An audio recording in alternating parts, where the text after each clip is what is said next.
Ngayon, ang tanong ko sa inyo, bakit po napakahirap magpa-accredit ang government hospital sa PhilHealth, samantala ang private na padali nyo i-accredit?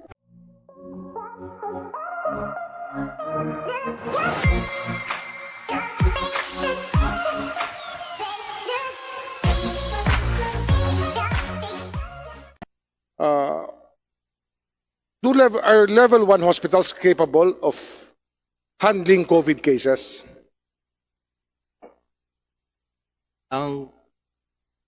Hindi po ganun ang pagkakadesign. Kumbaga, maaari po siyang makahandle, maaari din pong hindi. Meaning to say, pag hindi lang ubo, nahihirapan na yung tao, hindi naman kaya ng level 1 hospital yung COVID, tama? Tama po yun. Nire-refer po siya sa level 3. Bakit ho tayo nagbigay ng IRM sa level 1 hospitals? Opo.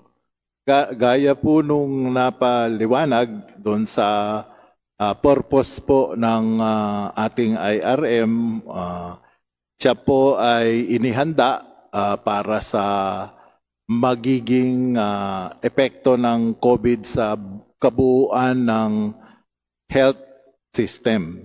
Yan po ay designed para mabigyan ng pondo ang lahat ng klaseng pasilidad sa panahon na hindi pa alam kung ano po ang magiging epekto sa individual hospital Ngayon, o pasilidad. Hanggang ngayon po, alam na natin ang epekto ng COVID, masasabi na natin na hindi kaya ng level 1 hospital ang COVID. Pwede ba ho natin bawiin ang binigay natin advance sa level 1 hospitals para ibalik na yan sa pondo ng PhilHealth? Yung pong sa katunayan po, Mr. Chair, maraming salamat po. Yung nung pong napansin na namin na ang incidence ng COVID, medyo pinalitan po namin yung polisidad at dinirekta namin ang linkage o connection doon sa mga actual cases po ng COVID. Which is not in the level 1 hospital. Alam na natin yon. Wala sa level 1 hospital ang COVID treatment. Paliwanag po yon. Opo. Ngayon, Mr. De Jesus, nung ako po yung naging gobernador ng Cavite, meron po isang lumalapit sa akin na abogado, ang kanyang sinasabi, kung pwede i-manage niya o nila, ng grupo niya, yung level 1 hospitals ng aming lalawigan. At ang kanyang sinasabi, isa lang daw ang aming kailangan gawin. I-assign lang namin ang PhilHealth Collection para sa ospital na yon sa kanilang management corporation. Aware ba kayo sa ganitong mga grupo? Ang pagkakatanda... Yes or no po? Aware ba kayo na may mga management companies na pumapasok sa government hospitals para i-manage ito at ina-assign ang kanilang PhilHealth Collection? Ay, hindi ko po, wala po akong personal na knowledge diyan na kung mayroon po akong mga kasamahan dito na nakakaalam. Sino ho kaya nakakaalam yan? Pakiulit po, sorry po. Sino po sa mga kasama nyo ang nakakaalam sa modus operandi ng mga management companies na pumapasok sa government hospitals? Mr. Pargas, alam nyo ba yan o hindi? Hindi po. Wala ba sa inyong may alam sa PhilHealth na mga kumpanya na nagmamanage ng government hospitals tapos naka-assign ang PhilHealth Collection ng government hospital? Mr. Limsiaco? Mr. Chair, Your Honor, hindi po. Wala po akong alam. Mr. Aragona? Sa legal ba? Walang Attorney De Rosario? Yes. Thank you, Mr. Chairman. There was a hospital in Candon, Ilocos Sur that implemented that kind of arrangement. The building is owned by the government, but the management is by the private. But when we checked, the license, the DOH license is government. So we imposed the no balance billing policy to them, being the government. But they are resisting since they are claiming that they are not actually government, but they are only they only have this arrangement with the city, Your Honor, Mr. Chair. Yung sa Kandon lang alam nyo, wala kayong alam na ibang management company na nag-take over ng government level 1 hospital? As far as I know, sir, that's the only hospital. Maybe the operations can respond to that. The operations sector. Sino ba sa operations? Isa That Laguna? is in what area, sir? Area, Cavite area will be. Like Cavite, Laguna, Batangas, Rizal, or anywhere in the country? Morning, Your Honor, Mr. Chair, Sir Congressman. I have no knowledge with regards to that arrangement. Mr. Chairman, kasi positive ako na merong ganito eh. Sa Samar ba, wala? Sa Katarman, yung level 1 hospital sa Katarman? Sa Northern Samar, wala ba? Na minamanage ng kampanya, na ibang kumpanya yung level 1 hospital ng gobyerno? Wala kayo alam? You're under oath, ha? Baka mamaya, magkasabitan tayo dito. Wala aamin sa inyo? So, no knowledge whatsoever, Mr. Pagas? None, sir. 60% of PhilHealth payments go to private hospitals and 40% sa gobyerno, tama? Yes, sir. 58-42 or maybe to round it off, it's 60-40. Mr. De Jesus, you're aware of that? Mr. Chair, Mr. Congressman, pwede po bang pakiulit? 60-40, private-public. Yung private hospital gets 60% of PhilHealth payments, the public hospitals get 40%, according to Mr. Pargas. Would you More or agree with less, that? Tama po yan, more or less. Ngayon, ang tanong ko sa inyo, bakit po napakahirap magpa-accredit ang government hospital sa PhilHealth, samantalang ang private napakadali nyo i-accredit? Mr. De Jesus. Hindi po ako aware doon sa hirap na nabanggit ninyo. Do we have the head of accreditation? Do we have? Sino po? Senior Manager Riza Herrera po. Mr. Herrera is recognized. Can you please shed light on the question of the Honorable Rimulya? Bakit daw ho mas mahirap magpa-accredit ang mga government hospitals kung ikukumpara sa private? Bakit mas madali hong maka-accredit ang private hospital kaysa sa public hospitals, especially sa no balance billing? Or sa no balance billing, napakahirap magkaroon ng no balance billing ang public hospitals. Bakit ho ganon? Sir, the no balance bill only applies. Exactly, no? Government Pero bakit hospital. ang private hospitals madali ma-accredit, bayaran nyo, pero ang government hospital, pag hindi no balance billing, hirap na hirap makasingil sa inyo. Bakit po ganon? Before you apply, for the record lang po, pakilala niyo po ang inyong Yes, sarili. good morning, sir. I am Dr. Riza Herrera of the Accreditation Department, Go ahead, Senior please. Manager of the Accreditation. Salamat po. Bakit po napakahirap na magkaroon ng no balance billing ang government hospitals, ma'am? On our experience, sir, ang no balance billing performance not be complied with if the facility is not equipped with the adequate HR complement, the adequate supplies, and the expertise po ng mga professionals. So if they do not meet the requirements of the NBB, they are given the chance to comply with the requirements. They are not immediately denied of accreditation. Kasi like sa amin po sa Cavite, it took us almost 1 year to be able to comply with our General Emilio Aguinaldo Hospital. 1 taon po ang inubos namin para bigyan kami ng accreditation sa no balance billing. Samantalang lahat ng private hospital sa paligid namin nabigyan ng PhilHealth accreditation. Lahat sila meron ng marka ng PhilHealth, may karato ng PhilHealth sa mga private hospital. Ang sa akin lang po, bakit may bias ang PhilHealth for the private sector as compared to the public sector? Sir, Mr. Chair, the requirements for accreditation are the same for both public and government. However, kasama po kasi sa minomonitor, sir, again, yung pong requirements for accreditation for a public and a private, pareho lang po. However, yung pong no balance billing, yan po ay isa sa polisiya ng PhilHealth. At yun nga po, sa ngayon, ang may no balance billing is the government. So yun pong compliance with the no balance billing is being monitored. Ngayon, kung hindi po nakaka-comply with the no balance billing ang isang ospital, yan po ay dumadaan doon sa tinatawag naming monitoring process, sinusulatan ang Okay, ospital.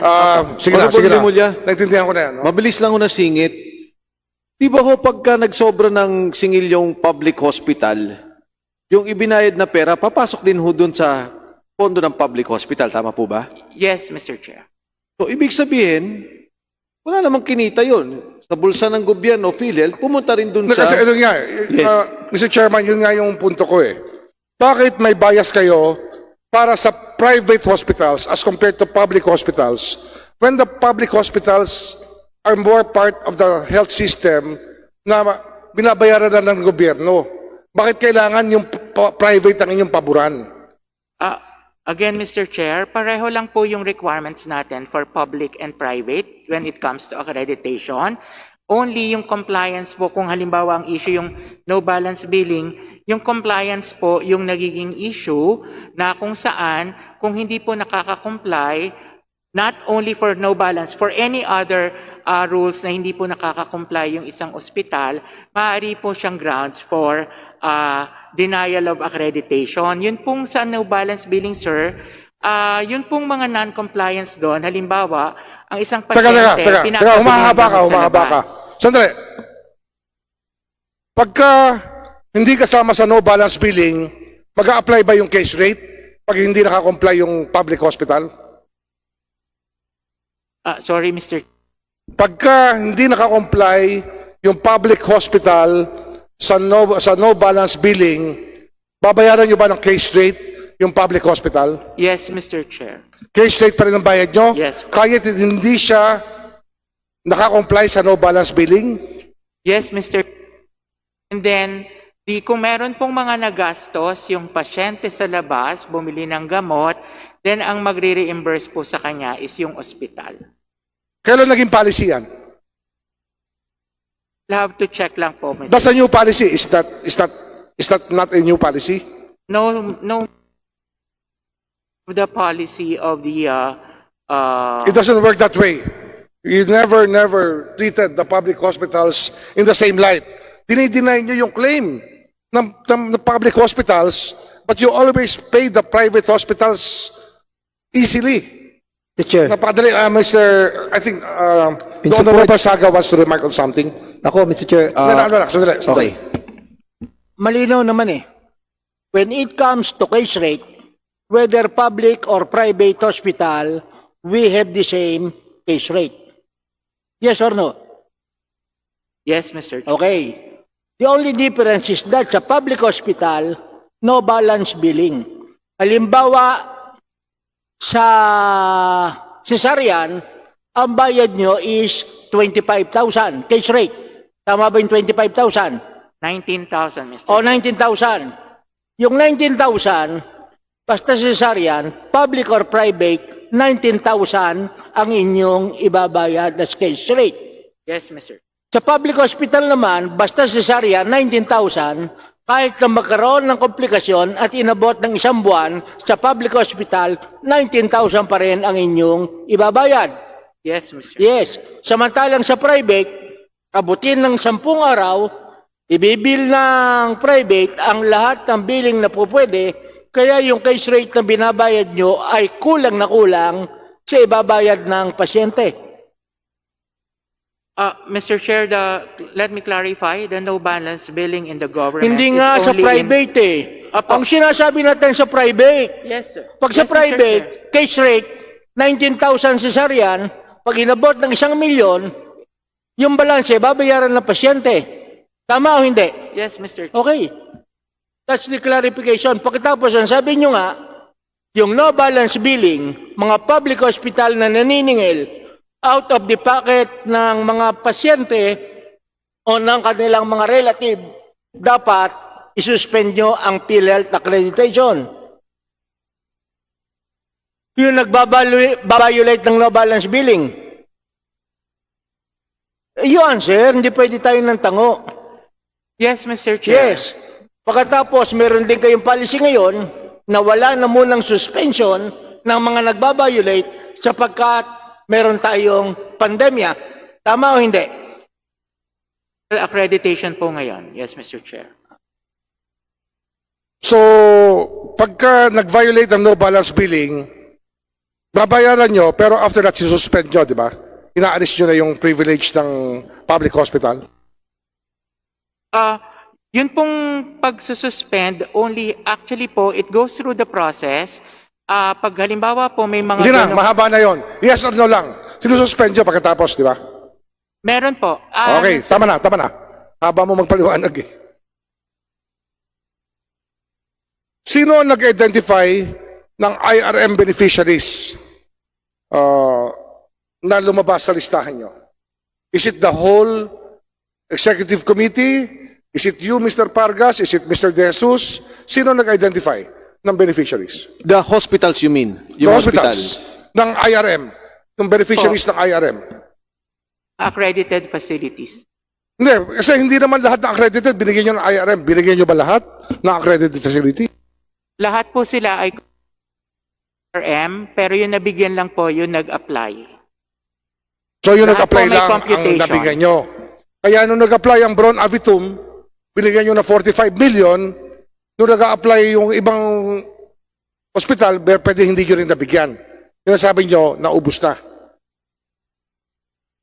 Mr. Chair, gaya po na nabang nung una po, lahat po nung mag-a-apply nakasama sa listahan ay mabibigyan. However, nagkaroon nga po ng pagbabago sa pulisiya na dapat ay kung sino yung may mga COVID na pasyente at mayroong report na kailangan bago po mabigyan. Oh, sabi nyo sa polisiya nagbago, pero bakit yung Bron Avitum nabigyan nyo?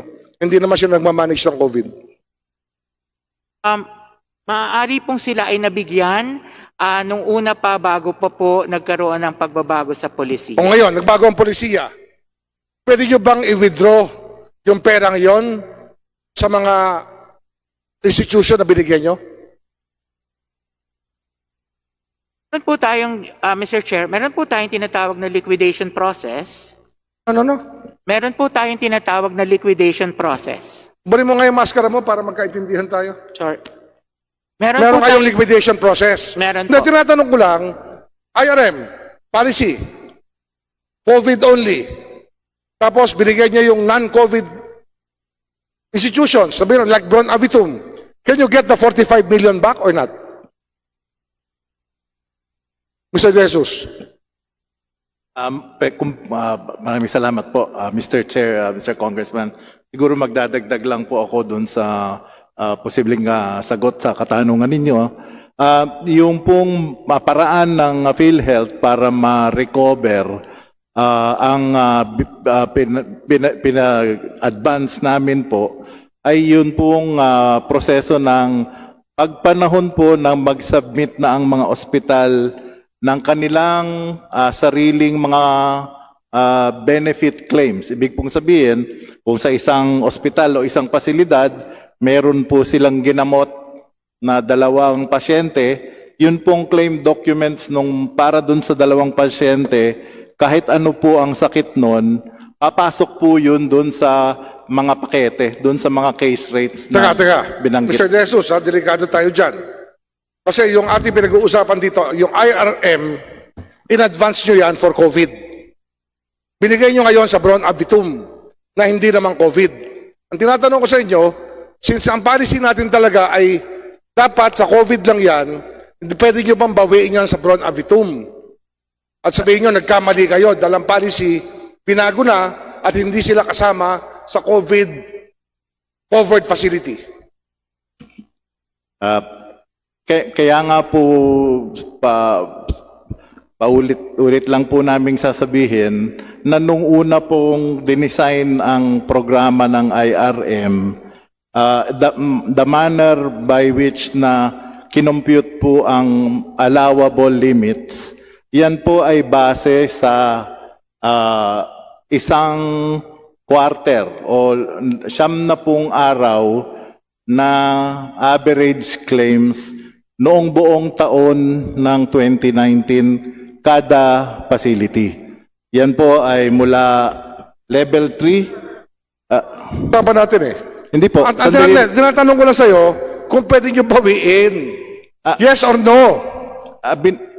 Yes po, binabawi po namin yan by way of liquidation. Yun po ang sinasabi. Ibig sabihin, technical malversation po yan. It was meant to be for COVID patients, binigay nyo sa non-COVID, so public fund was used for a public purpose but not the intended purpose. Yun nga po ang pinapaliwanag namin na ang disenyo po ng IRM program ay para po sa response o responde ng PhilHealth sa magiging posibleng epekto sa buong sistema ng healthcare. Hindi lamang po yan para sa pagtrato or para sa paggamot ng mga pasyente na apektado ng COVID. Okay. Epekto po ng Excuse me, epidemya. pwede tayo riyan. Attorney De Jesus? Hindi po. Dr. De Jesus? Hindi rin po. Okay, Mr. De Jesus, nililinaw lang natin. Yung policy nyo sa COVID, IRM, pwedeng gamitin ng healthcare institution to claim even benefits arising from non-COVID cases. Tama po. O, tama. So sa madaling sabi, sa ngayon, ang policy nyo ay basta binigyan nyo ang isang public or private hospital, kahit na sila ay walang ginamot na COVID patient, pwede nilang i-charge sa IRM. Tama po. O, Yun po tama, ang, okay. yun po ang Sa madaling pagkakadesign. sabi, nakikita natin kung ganong karami ang COVID cases na tumataas. Pwede bang baguhin nyo ang policy na yung binigay nyong IRM, pwedeng gamitin lamang sa mga COVID cases?